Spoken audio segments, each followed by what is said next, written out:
Good morning, students. In our previous class, we read question number 5, 6.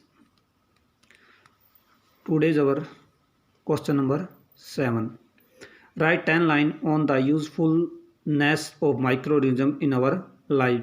यानी कि अपने को 10 लाइन्स लिखनी है किसके ऊपर, जो माइक्रोऑर्गेनिज्म हमारे को क्या देते हैं, यूज़फुलनेस, यानी कि अपने को उपयोगिता बताती है, क्या क्या बेनिफिशियल होते हैं माइक्रोऑर्गेनिज्म के, कहाँ का अपने को क्या देते हैं, बेनिफिट देते हैं। तो सबसे पहले अपने को लिखना है uses of micro organism are listed below, LISTD, listed below. अगर कुछ समझ में ना आए ना, आपको लगे कहीं आपको डाउट हो किसी स्पेलिंग वगैरह में, तो आप पूछ सकते हो उस चीज़ को। तो सबसे पहले अपने को क्या दिया गया है कि they are helpful in cleaning up of the environment, यानी कि दे आर हेल्पफुल, वो अपने लिए सहायक है किसमें, cleaning up of environment, environment को जो साफ़ करने में वो हमारे लिए मदद करते हैं। फॉर एग्जांपल, उदाहरण के तौर पे क्या है, the organic wastage are broken down into harmless and usable substance by bacteria. जो बैक्टीरिया होते हैं इनको क्या बोला जाता है, क्लीनिंग एजेंट, सफाई कर्मचारी भी बोल सकते हो आप। क्यों? क्योंकि ये क्या करते हैं, द ऑर्गेनिक वेस्ट होता है उसको ब्रोकन डाउन कर देते हैं हार्मलेस और यूजेबल सब्सटेंस के अंदर। यानी कि आप एग्जांपल के तौर पे ले सकते हो, कोई भी अगर कहीं किसी प्रकार का पशु वगैरह की डेथ होती है तो उसको कुछ टाइम के बाद आप देखोगे तो वो बिल्कुल किस में बुला दिया जाएगा, मिट्टी के अंदर डिकम्पोज कर देते हैं। कौन? बैक्टीरिया। सेकंड क्या बेनिफिट देते हैं अपने को, curd contain several micro organism of these the bacterium lactobacillus promote the formation of curd. यानी कि लैक्टोबैसिलस सूक्ष्म जीव है, तभी हम दूध से दही बना सकते हैं, अन्यथा अगर लैक्टोबैसिलस नहीं रहेगा तो दूध से दही कभी नहीं बन सकता। It multiplies in milk and convert into curd. जैसे ये मिल्क के अंदर डालते हो आप लैक्टोबैसिलस, तो वो क्या करता है कि अपनी जो ग्रोथ है, पॉपुलेशन है, उसको इंक्रीज करेगा और मिल्क को किस में कन्वर्ट कर देगा, कर्ड में, दही में। थर्ड है बैक्टीरिया।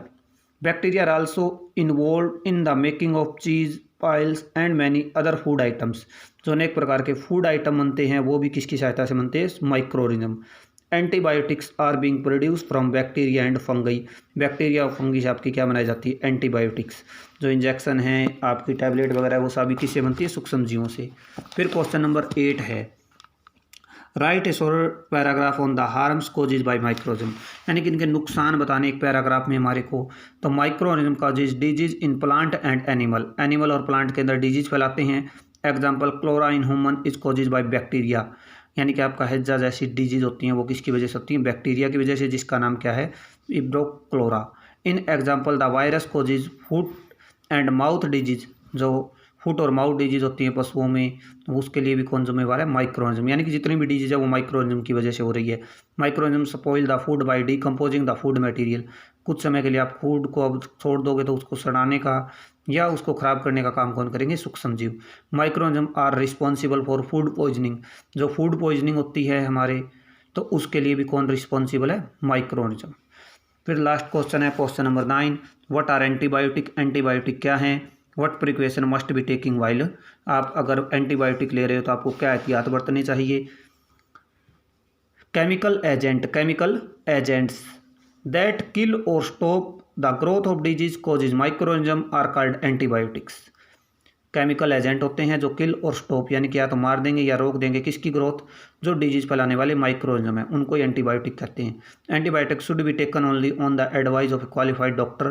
किसी MBBS डॉक्टर वगैरह के कहने पर, या कितने टाइम के लिए लेनी है वो डॉक्टर की कहने पर हमारे को लेना चाहिए। Also one must complete the course prescribed by the doctor. जो कोर्स होता है, कोर्स का मीनिंग यहाँ पर क्या है कि 5 डेज लेनी है आपको, 10 डेज लेनी है, वो क्या होते हैं, कोर्सेज होते हैं, उसके हिसाब से आपको एंटीबायोटिक लेनी चाहिए। तो आपका क्वेश्चन नंबर 9 कंप्लीट है और ये चैप्टर आपका क्या हो चुका है, स्टूडेंट, कंप्लीट हो चुका है। Thank you.